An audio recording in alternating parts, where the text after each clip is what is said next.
In this lecture, we're going to be going over how to paint decals or tattoos, things like that you're going to be putting onto an object. So this here is an example. We have this red shiny cube that has this nice big number 5 decal on it, like maybe something you'd see on a race car, right? So it's a pretty simple effect to achieve. Here's another example of, let's say maybe you want tattoos or something like that, some other sort of markings. Same cube, just with different markings all over it, okay?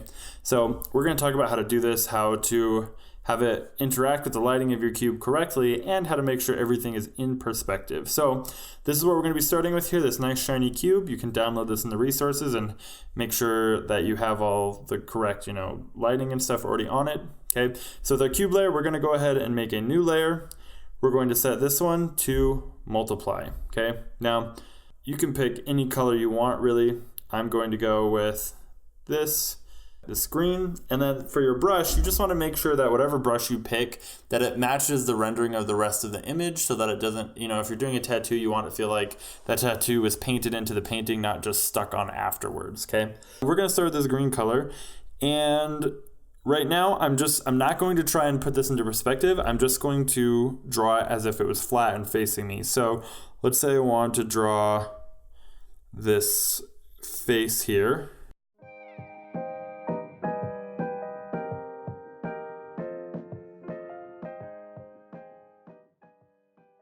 Okay, and I want this to be on the box. Now, what I want to do is I'm going to take this layer. I see that I got a little mark over here though, so I'm going to erase that really quick. We're going to select this layer, and we have this bounding box now. So what I'm going to do is first I'm going to make it a little bit more square just so it fits our shape. Then I'm going to hold down on these corners and drag this into perspective on the side of the box. Now if you're in Photoshop, you can use free transform to do the same thing. Okay, and I'm just dragging these to each of the corners to give us this exact same picture, but in perspective. Then I can shrink it down and it will still stay on that plane. And there we go. Now we have that same exact shape in perspective, okay? If you want to do the same thing, right, like maybe we wanted to give him an ear on the side of his head, right? First things first, I would just draw it completely normal. Okay, something like that. Then we can select this shape and just have it fill in where it belongs.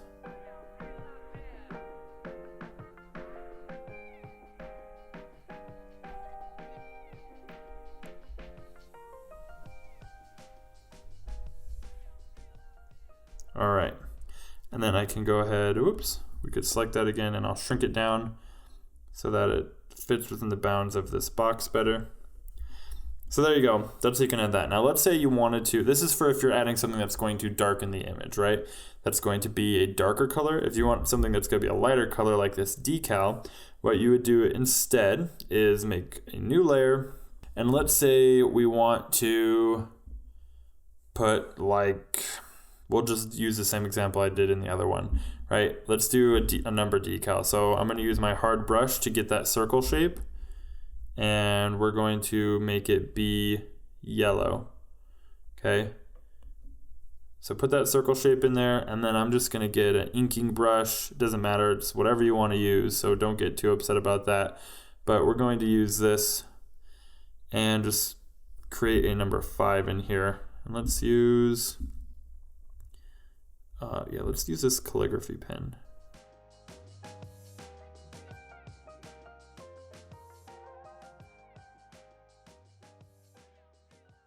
All right, and then I can just select this and resize it so it really fills up that shape right there.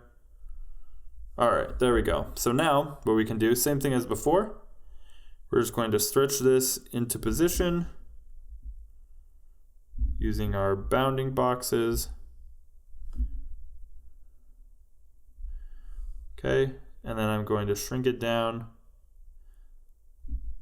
so it's not going edge to edge. If you want it to go to edge to edge, you can do that, that's fine. And then you need to experiment with the layers, okay? Multiply probably isn't going to work because it's going to just change the color of our yellow, it's going to disappear. What we're probably going to want is one of the contrast ones or one of the lighten ones. So hard light looks like it works pretty well. Hard light might be the best one. think it is. Hard light or light and possibly. Light and just turns that into red though for the 5, and we want the 5 to kind of look black. So I'd say for this one, go with hard light. That one seems to be what works the best, and that's the same one we used on this one. Okay, just kind of experiment. But there you go. Now it looks like that decal is on the side of the cube, and it's underneath all the rest of the lighting. It's interacting with it correctly. And you can layer this with however many different effects you want to throw on there, but I would recommend trying to keep it to 1. But if you have something really complicated that you're trying to work out, you can do it. Just make sure that you do it tastefully and that it just doesn't look super confusing, right? So that's it for this lecture, and I'll see you guys in the next one.